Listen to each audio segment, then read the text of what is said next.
এই যে ইদানিং মানে কাল রাত্রিতে ফেসবুক, ইউটিউব, টিকটক মানে যত রকম অনলাইন প্ল্যাটফর্ম আছে সব জায়গায় কম বেশি দেখা যাচ্ছে যে এটা তিমি মাছ মানে পুরুষ তিমি প্রেমের টানে মানে তার নায়িকার খোঁজে সেই 3 ডে বলে মহাসাগর পাড়ি দিয়ে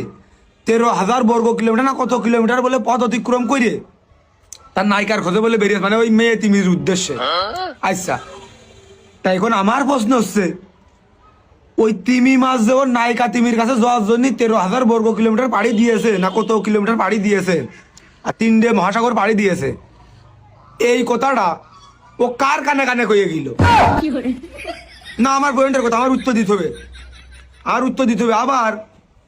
টিকটকের ভিতরে এক পাগল মার্কা ভয়েস দিয়েছে যে আমি তো ওই পুরুষ তিমির মতোই একজন পুরুষ ছিলাম, তবে এই মায়া